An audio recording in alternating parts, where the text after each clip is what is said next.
بسم اللہ الرحمن الرحیم نحمدہ و نصلی علی رسولہ الکریم اما بعد۔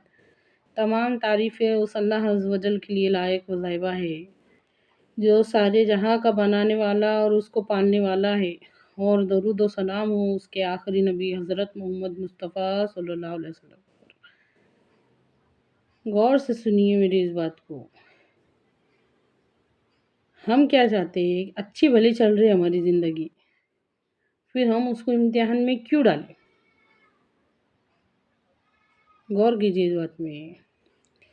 اچھے سے چل رہی ہے اس کو امتحان میں کیوں ڈالیں؟ لیکن ہمارے سمجھنے اور نہیں سمجھنے سے کیا فرق پڑتا؟ اللہ رب العزت نے فرما دیا قرآن پاک میں، انسان کی زندگی امتحان ہے۔ غور کیجیے، دنیا کافروں کی جنت ہے اور مومنوں کے لیے قید خانہ ہے۔ ایسا کیوں؟ مطلب اللہ تعالیٰ کا ہر وہ حکم ہمارے نبی صلی اللہ علیہ وسلم کی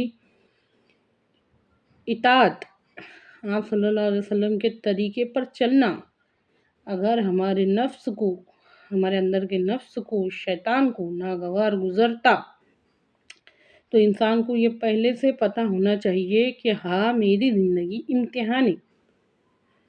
امتحان سمجھنے والا حکم کو برداشت کرنے کی طاقت رکھتا، اور امتحان نہیں سمجھنے والا حکم کو، ہمارے نبی صلی اللہ علیہ وسلم کی تعلیمات کو برداشت کرنے کی طاقت نہیں رکھتا، کیونکہ وہ زبردستی اپنے آپ کو امتحان میں نہیں ڈالنا چاہتا۔ اس پورے معاملے میں اچھی طرح سے غور و فکر کر کے دیکھیے۔ قرآن پاک میں اللہ تعالیٰ ارشاد فرماتا ہے کہ انسان کی زندگی امتحان ہے۔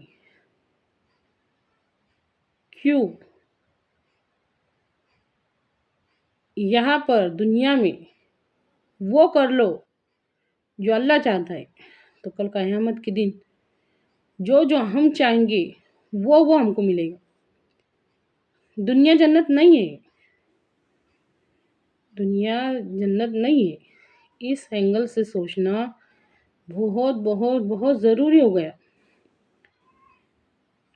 کیونکہ ہمارا نفس ہم پر حاوی ہے، اور ہم سے ہر وہ حکم پورے نہیں ہو رہے۔ آج ہم سے ہر وہ حکم پورے نہیں ہو رہے اسلام کے، ہمارے نبی صلی اللہ علیہ وسلم کی تعلیمات کے۔ اس وجہ سے کیا ہو گیا کہ وہ حصہ کاٹ کے سائڈ میں رکھ دیتے، جیسا کہ عیسیٰ علیہ السلام کی کتاب کے ساتھ ہوا تھا، کہ جو حکم پہ آسانی سے عمل ہو سکتا اس پہ کر لیے، اور باقی کا انہوں نے اپنی کتاب میں سے نکال دیجیے۔ قرآن پاک میں آیات ہے، یہ کیا تم کتاب کی بعض آیاتوں کو تو مانتے ہو اور بعض کو نہیں مانتے؟ اس کا کیا مطلب ہے؟ غور کیجیے اس بات میں۔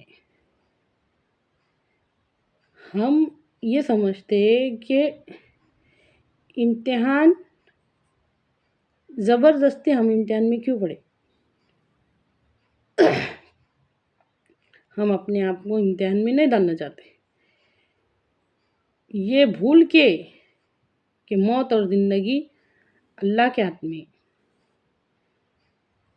اچھا برا اللہ کے ہاتھ میں، تندرستی بیماری اللہ کے ہاتھ میں، تقدیر بنانے والا اللہ ہے، بڑھاپا جوانی اللہ کے ہاتھ میں، ہمارا کل اللہ کے ہاتھ میں۔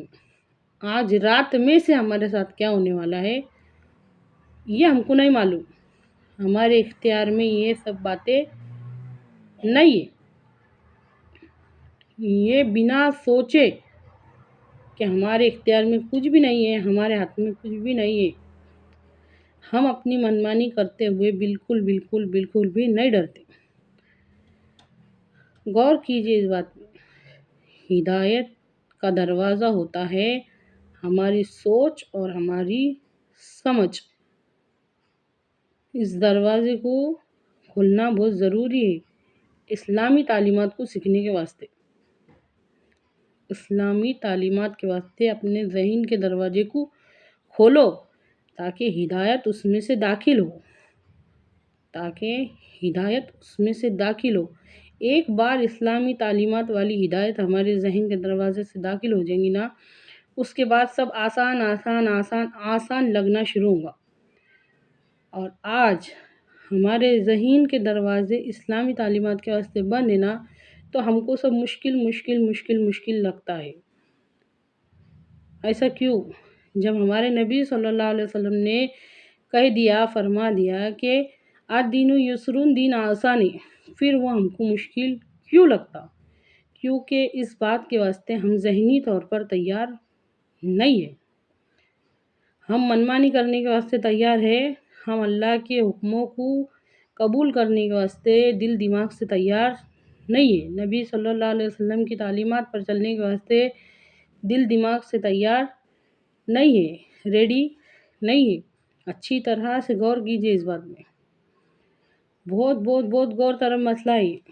ہمارے یہاں پہ کیا ہوتا ہے نا، انسان کی حیثیت دیکھ کے اس کی بات سنی اور مانی جاتی ہے کہ سامنے والے کی کیا حیثیت ہے۔ یہ اسلامی طریقہ نہیں ہے۔ کل قیامت کے دن ہم کو ہر وہ لوگ یاد آئیں گے جو ہماری ہدایت کا ذریعہ بنے تھے، اور آپ لوگوں کو وہ لوگ یاد آئیں گے جو آپ کی ہدایت کا ذریعہ بنے تھے۔ کاش کہ میں فلاں کی بات مان لیتا۔ اور جو جنت میں پہنچ گئے وہ سوچیں گے کہ کتنا اچھا ہوا کہ ہم نے ان کی بات مان لی۔ اور کوشش یہ کرو کہ آپ بھی کسی نہ کسی کی ہدایت کا ذریعہ بنے۔ اے اللہ کہنے سننے سے زیادہ عمل کی توفیق دے، آمین۔